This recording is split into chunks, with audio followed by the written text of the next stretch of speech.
ये भारतीय जनता पार्टी के जो अशिक्षित लोग हैं, ये कॉन्स्टिट्यूशन की रैली में तो जाते नहीं हैं, ये संविधान की रैली में तो जाते नहीं हैं, ये उस रैली में घुसते हैं जहाँ दंगे और फसाद हों, जहाँ हिंदू और मुस्लिम हो सके। पत्थर फेंकने वाले जो लोग हैं ये प्रीपेड लोग होते हैं, पैसे वाले लोग होते हैं। पैसे के लिए 500 रुपए में, 100 रुपए में बुलाए जाते हैं जो पत्थर फेंकने का काम करते हैं। इनका इंटेंशन होती है कि लड़ाई और दंगे फसाद करें, वरना तलवारों की जरूरत क्या है। शोभा यात्रा में हिंसा करने का काम और कराने का काम जो है भारतीय जनता पार्टी के लोग करते हैं। जब किसी मंदिर को तोड़ना होता है तो माथे पे टोपी लगा लेते हैं, जब मस्जिद को तोड़ना होता है तो भगवा वस्त्र पहन लेते हैं। लेकिन एक यात्रा में हिंसा हो जाती है, एक यात्रा में हिंसा नहीं होती है। उसके पीछे कारण है। उस यात्रा में चलने वाले लोग संविधान से प्रेरित हैं, ठीक है, और दूसरी यात्रा में चलने वाले लोग दंगे से प्रेरित हैं। तो दोनों यात्रा में डिफरेंस है, एक कॉन्स्टिट्यूशन में और दूसरा दंगाई में, दोनों में। देश का संविधान जो है वो पहले ही संविधान की लाइन कहती है कि हम भारत के लोग, भारत के लोग में वो किसी जाति, किसी धर्म, किसी रिलीजन को रिप्रेजेंट नहीं करती है। वो कहते हैं कि हम भारत के लोग। हमारे देश का संविधान जब एक और रामनवमी की रैली भी निकलती है, लेकिन बाबा साहब की भी रैली निकलती है और हमारे खुद के कोर्ट में भी निकलती है, लेकिन आपने कहीं से भी वहाँ दंगे और फसाद की कोई खबर नहीं सुनी होगी। लेकिन रामनवमी का जुलूस मध्य प्रदेश में निकले, चाहे फिर वो आपका देश की राजधानी दिल्ली में हनुमान जयंती का निकले, दोनों पे दंगे हो जाते हैं। तो उसके पीछे कारण ये है कि ये भारतीय जनता पार्टी के जो अशिक्षित लोग हैं, ये कॉन्स्टिट्यूशन की रैली में तो जाते नहीं हैं, ये संविधान की रैली में तो जाते नहीं हैं, ये उस रैली में घुसते हैं जहाँ दंगे और फसाद हों, जहाँ हिंदू और मुस्लिम हो सके। क्योंकि संविधान वाला आदमी क्या कहेगा कि भैया अगर हमारे को तकलीफ है तो हम कलम की लड़ाई लड़ेंगे, हम संविधान की लड़ाई लड़ेंगे, हम किसी को पत्थर उठा के डायरेक्ट थोड़ी मार देंगे। तो संविधान वाला आदमी तो लड़ाई करेगा नहीं, अनपढ़ जाहिल और गवार आदमी ही ये लड़ाई करेगा। तो ये विश्व हिंदू परिषद वाले, बजरंग दल वाले अनपढ़ जाहिल हैं, संविधान को नहीं मानते। अरे संविधान को अगर मान रहे होते तो संविधान में कौन से पृष्ठ पे लिखा है? संविधान बनाया ही इसलिए गया कि संविधान के तहत भारत देश के प्रत्येक नागरिक को उसका हक, उसका अधिकार मिलना चाहिए।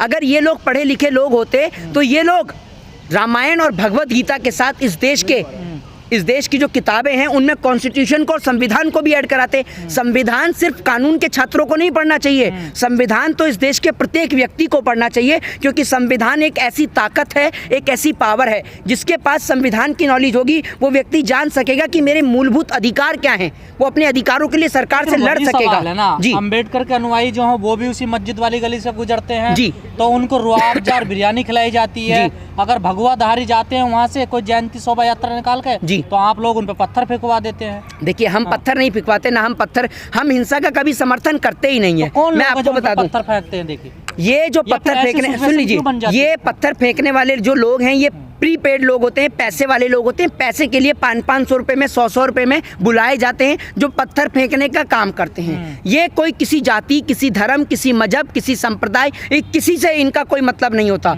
ये किसी जाति धर्म को नहीं मानते हैं, इनका एक ही धर्म होता है और वो होता है पैसा। सरकार ने क्या काम किया, कोरोना के तहत लोगों का रोजगार खत्म कर दिया।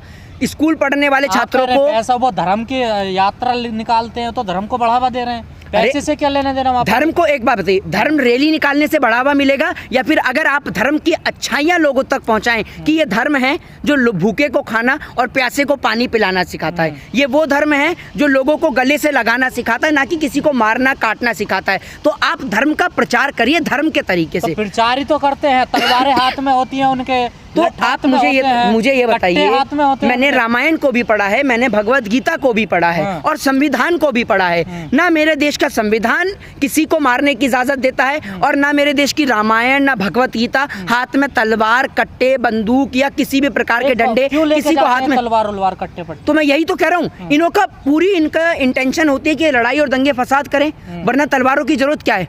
आप एक बात मुझे बताइए, तलवारों की रैली में कोई जरूरत है? आप ये बताइए, कोई अगर जरूरत हो तो, आवश्यकता हो तो आप मुझे बताइए, जरूरत क्या है तलवार की? आपको पुलिस प्रोटेक्शन मिल रहा है जरूरत के तौर पे, आपको तलवारों की जरूरत क्या है? यानी आप पहले ही मन में इंटेंशन बना के आए हैं कि आप दंगे करेंगे। पहली बात मैं आपको बता दूं कि संविधान को मानने वाला व्यक्ति कभी भी हाथ में तलवार और हथियार नहीं उठा सकता है। वो हाथ में कलम ही उठाएगा और कलम की ही मार मारेगा। तो बस जो अम्बेडकरवादी हैं वही बस संविधान को मानते हैं और कोई नहीं मानता संविधान? नहीं, बहुत सारे लोग हैं इस देश के अंदर जो संविधान को मानते हैं। अम्बेडकरवादी के अलावा भी बहुत सारे लोग हैं। भाई बाबा साहब भीमराव अम्बेडकर ने ये थोड़ी कहा है कि संविधान सिर्फ अम्बेडकरवादी के लिए है। संविधान तो देश की 133 करोड़ जनता के लिए है।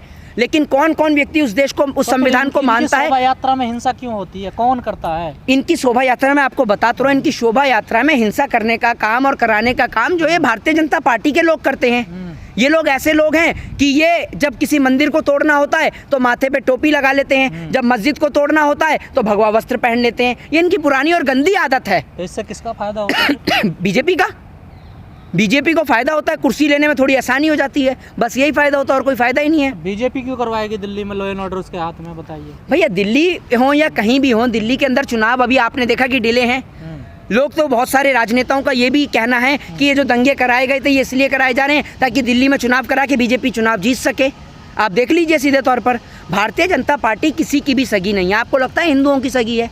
अगर हिंदुओं की सगी होती तो मंदिर तुलवाती। राजस्थान में मंदिर तुलवा रहे हैं, 34 पार्षद हैं, 39 पार्षद मैं आपको बताऊँ, 39 या 34 के आसपास पार्षद हैं, जिसमें से सिर्फ एक विधायक जो है वो कांग्रेस का है, बाकी सारे वो जो पार्षद हैं वो सारे के सारे पार्षद जो बीजेपी के हैं। मंदिर टूटने से दुख होना चाहिए, स्कूल टूटने पे दुख होना चाहिए? स्कूल टूटने पे तो फिर मंदिर का जिक्र क्यों हो रहा है? मंदिर और मस्जिद की तो राजनीति में लोगों को उलझा दिया गया है। आपको मैं एक बात बता दूं कि अगर आप किसी व्यक्ति को कहेंगे ना कि भैया अभी तो आप सोच लीजिए, अभी तो आपको सिर्फ यही सुनने को मिला है कि भैया ये कुतुब मीनार के पास में भी मंदिर था और भी जगहों का नाम लिया गया, यहाँ पर भी मंदिर था। ये शुक्र मानिए कि अभी तक इन्होंने ये नहीं कहा कि एम्स की जगह पर भी मंदिर था, वरना ये अस्पताल को तुड़वा के भी मंदिर बनवा दें। ये भी बात मैं आपको बता दूं, भारतीय जनता पार्टी के लोग इन्हों को अस्पताल से, स्कूल से, कॉलेज से, मैं आपको यही तो कह रहा हूँ, यही अंतर और यही डिफरेंस है संविधान को मानने वालों का और ना मानने वालों का। तो जो पढ़ा लिखा व्यक्ति होगा वो स्कूल बनाने की बात करेगा, जो अनपढ़ व्यक्ति होगा वो इस प्रकार के मंदिर और मस्जिद में चर्चा करेगा। और कहा जाता है कि धर्म से देश मजबूत होता है। धर्म से कैसे देश मजबूत होता है ये बताइए ना। तो फिर सरकार इतना ध्यान क्यों दे रही है धर्म के प्रति? कुर्सी के लिए मैं आपको बोलता हूँ, मेन है कारण कुर्सी, सत्ता से दूर रहने। अब आप एक बात बताइए, Raj Thackeray education, health, development पे बात किया करते थे, आज लाउड स्पीकर पे क्यों आ गए?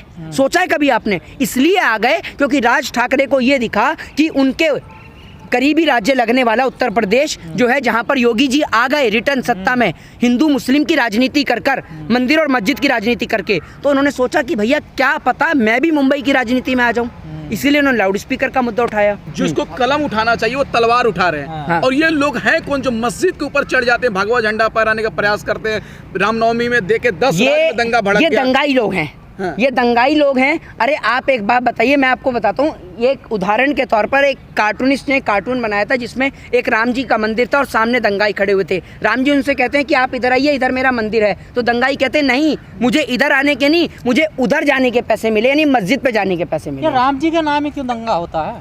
राम के नाम पे तो मैं तो ये खुद ही नहीं जानता। राम कोई दंगा तो करते नहीं थे भैया। राम ने तो अपने जीते जी 14 वर्ष का वनवास स्वीकार किया ताकि दंगा ना हो, फसाद ना हो, उनके घर में कलेश ना हो, इसलिए उन्होंने 14 वर्ष वनवास स्वीकार किया। ये राम के नाम पे दंगे फैला रहे हैं, जबकि राम ने तो कभी हिंसा की ही नहीं है। राम ने तो लोगों को गले से लगाना सिखाया है। राम ने तो सबरी के झूठे बेर खाए हैं।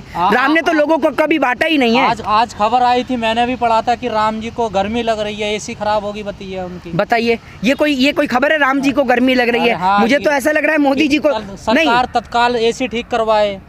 ये इस प्रकार के कोई मुद्दे हैं? यहाँ जनता के पास खाने को रोटी नहीं है और ये कह रहे राम जी को गर्मी लग रही है। अब आपके पास में कोई ऐसी भी टेक्नोलॉजी आ गई है क्या जो राम जी से डायरेक्ट बात कराती है? नहीं, मैंने खबर पढ़ी है, वहाँ के पुजारी बड़े परेशान है। मैं आपको यही बात बता रहा हूँ, खराब हो गई है तो पुजारी के पास पुरुषोत्तम राम को गर्मी लग रही है। अरे तो भैया चाहिए, राम को गर्मी लग रही है, पुजारियों को गर्मी लग रही है। ये बताइए ना, पुजारियों को गर्मी लग रही है, राम को नहीं लग रही है। पुजारी है बिल्कुल, राम को कैसे गर्मी लगेगी? राम तो जब चाहे ठंड और जब चाहे गर्मी कर सकते हैं। जी, ठंड भी लगती है, मैंने सुना है कई देवी देवताओं को, उन्हें भी कंबल पुजारियों को लगती है। अच्छा, राम को या किसी भगवान को नहीं लगती है। जी।